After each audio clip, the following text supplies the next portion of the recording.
በአዲስ አበባ 4 ህፃናትን የቀበረችው ግለሰብ ተይዛ ምርመራ እየተጣራባት እንደሆነ የአዲስ አበባ ፖሊስ ኮሚሽን ተናግሯል። ህይወታቸው ያለፈው ህፃናት የሞቱበት ምክንያትን ለማጣራት ከፍርድ ቤት በወጣ ማዘዣ የአስከሬን ምርመራ ተደርጎ የህፃናቶቹ የሞት መንስኤ የምግብ እጥረት ወይንም ረሃብ ነው መባሉ ተሰምቷል። ሰርጉን አቋርጦ ለህክምና የሄደው ዶክተር እጅግ አነጋጋሪ ሆኗል። ዓለምህ ዛሬ ነው ዛሬ በሚባልበትና የሰርጉ ዕለት ላይ ለቀዶ ጥገና እንደሚፈለግ ያወቀው የህክምና ባለሙያ ለሙያው የገባውን ታማኝነትና ቃሉን ለመጠበቅ ሰርጉን አቋርጦ ለሰዓታት የፈጀ የቀዶ ህክምና ማድረጉ ተሰምቷል። ጤና ይስጥልን ውድ የሸገር ኢንፎ ሚዲያ ተከታታዮች እንደምን አላችሁ? መሰረት በዙ ነኝ። እነዚህን 2 መረጃዎች ልናጋራችሁ ነው። ቆይታችሁን ከሸገር ኢንፎ ጋር እንድታደርጉ በአክብሮት እንጋብዛለን። ለሸገር ኢንፎ አዲስ የሆናችሁ ሰብስክራይብ በማድረግ ቤተሰብ እንድትሆኑ እንዲሁም ደግሞ በየዕለቱ የምንለቃቸው መረጃዎች ፈጥነው እንዲደርሷችሁ የደወል ምልክቱን እንድትጫኑ በአክብሮት እንጠይቃለን። ወደ መረጃዎቹ አልፈናል።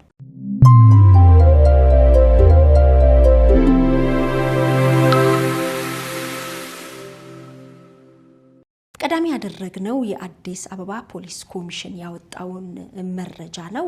በአዲስ አበባ 4 ህፃናትን የቀበረች ግለሰብ በምርመራ ላይ እንደሆነች ተገልጿል። ይቺ ግለሰብ በኮልፌ ቀራኒዮ ክፍለ ከተማ ወረዳ 11 አካባቢ ህጋዊ የሆነ ልጆችን የማሳደግ ፍቃድ ሳይኖራትና በቂ አቅምም እንዲሁ ሳይኖራት 20 የሚሆኑ ህፃናትን ሰብስባ ታሳድግ ነበር ተብሏል። ከነዚህ ህፃናት መካከል በተለያየ ጊዜ 4 ህፃናት መሞታቸውም ተነግሯል። በመጀመሪያ 3 ህፃናት ህይወታቸው ካለፈ በኋላ 4ኛው ህፃን ህይወቱ ሲያልፍ ጥቆማ የደረሰው የአዲስ አበባ ፖሊስ ኮሚሽን ምክንያቱን ለማጣራት የቀረበለትን ጥቆማ መነሻ አድርጎ ግለሰቧን በቁጥጥር ስር ካዋለ በኋላ ባደረገው ምርመራ 4 ህፃናት በረሃብ ምክንያት ህይወታቸው እንዳለፈ ማረጋገጡን ተናግሯል። በተለያየ ምክንያት ከተለያዩ የኢትዮጵያ አካባቢዎች ኑሮን ለማሸነፍ ወደ አዲስ አበባ የመጡና በተለያየ ምክንያት ላልተፈለገ እርግዝና ለተዳረጉ ሴቶች ወይም ልጆቻቸውን ሲወልዱ እኔ ያሳድግላችኋለሁ በማለት የምትወስደው ይህቺ ግለሰብ ምንም አይነት ልጅ የማሳደግ ፍቃድም ሆነ ልጆቹን ለማሳደግ የሚያበቃት አቅም የላትም ነበር ተብሏል። የልጆቹ ወላጆች እንደተናገሩት ከሆነ በተለይ አንደኛዋ ለልጄ ዳይፐር ይዤ ሲሄድ ከዚህ በኋላ አትምጪ ብላኝ ከለከለችኝ። ከዛ በኋላ ግን ነይ ትንሽ ልጅሽን ጉንፋን አሞታል ተብዬ ሲሄድ ልጄ ማረፉን ተረዳሁ ትላለች። በለጋ ዕድሜ ላይ የሚገኙት የህፃናቶቹ ወላጆች በልጃቸው ሞት እጅግ አዝነዋል። ላልተፈለገ እርግዝና ተዳርገው እንዲሁም ደግሞ ልጆቻቸውን ለማሳደግ ባለመቻላቸው አሳልፈው መስጠታቸውን በመግለጽ በልጆቻቸው ሐዘን የገጠማቸውንም ተናግረዋል። የአዲስ አበባ ፖሊስ ኮሚሽን ይህንን መነሻ በማድረግ በዚህች ግለሰብ ላይ ምርመራ እያጣራ እንደሆነም ተናግሯል። በስሯ ይዛቸው ከነበሩ 20 ህፃናት መካከል እንግዲህ 5 ያህሉ ወደ መንግስት ተቋማት እንዲገቡ ተደርገዋል። ሌሎቹን ደግሞ ወላጆቻቸው እንዲያሳድጉ መነገሩም ተሰምቷል። ይህ በአዲስ አበባ በኮልፌ ቀራኒዮ ክፍለ ከተማ ወረዳ 11 አካባቢ የተፈጸመና እጅግ አሳዛኝ የሆነ ተግባር ነው። ወላጆች ልጆቻቸውን ለማሳደግ አስቸጋሪ ሁኔታ ውስጥ ሲገቡ ለልጆች የተሻለ ይሆናል ብለው የሚያስቡትን ነገር እንደሚያደርጉ ይታወቃል። ከዚህ ቀደምም በማደጎ ለተለያዩ የዓለም ክፍል ለሚገኙ አሳዳጊዎች ልጆቻቸውን የሰጡ ወላጆች እጅግ በጣም ብዙ ናቸው። ይሁንና ግን ልጆቻቸው በምን አይነት ሁኔታ እንዳደጉ የት እንደደረሱ ለማወቅ አይችሉም። ምናልባትም ልጆቻቸው የተፈጥሮ ወላጆቻችንን እንፈልጋለን ብለው ሲመጡ አሊያም ደግሞ አሳዳጊ ቤተሰቦቻቸው ለኢትዮጵያ መንግስት ስለ ልጆቹ ሁኔታ ኃላፊነት ተሰምቶት በየጊዜው የሚያሳውቀው ነገር ካለ ነው ወላጅ ልጆቹ የት እንደደረሱና በምን አይነት ሁኔታ ላይ እንዳሉ ማወቅ የሚችሉት።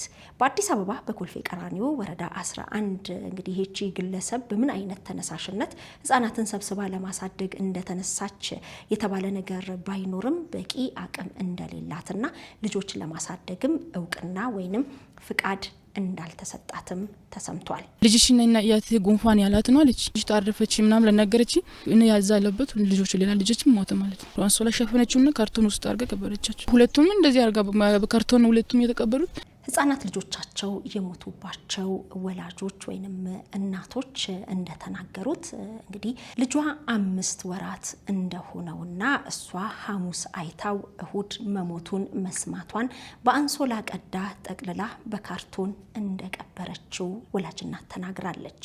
ሌላኛውም እንዲሁ በተመሳሳይ ልጇን ያጣችበትን ወይም ደግሞ እዛች ግለሰብ ቤት ካስገባች በኋላ በየጊዜው ትሄድ እንደነበርና በኋላ ግን እንዳትመጪ መባሏን ገልጻ እሷም ደግሞ ሄጄ ልጄን በወስድ በከፍተኛ ሁኔታ ጡቴን ሲይዘኝ ልጄን ወስጄ ለማጥባት ራሴው ጋር ለማሳደግ አሰብኩና ግን ደግሞ ልጅሽን እስካሁን ያበላሁበትና ያጠጣሁበትን ክፈይ ብትለኝ ከየት አምጥቼ እከፍላለሁ ስትል እንደተወቻት ተናግራለች። እጅግ በሚያሳዝን ሁኔታ ገና በለጋነት በወጣትነታቸው የልጅ እናት የሆኑት የግል ተበዳዮች ልጃቸውን ያጡበትና ልጃቸውን እንደሞተ የሰሙበት መንገድ እጅግ በጣም አሳዛኝ ነው።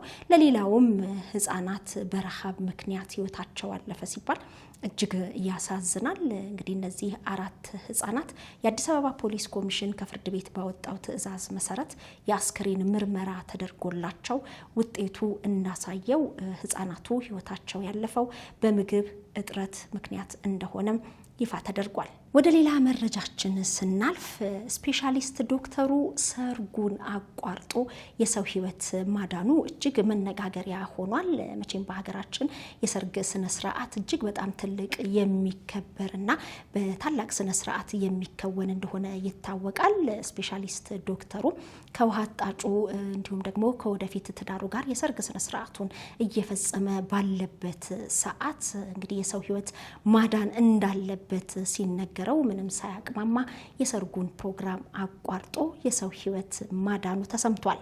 ይህ የሆነው በደቡብ ኢትዮጵያ ክልል ወላይታ ዞን የበሌ የመጀመሪያ ደረጃ ሆስፒታል ነው። እንግዲህ ስፔሻሊስት ዶክተሩ ሰርጉን አቋርጦ ቀዶ ጥገና በማድረግ የሰው ህይወት ማትረፉ ተገልጿል።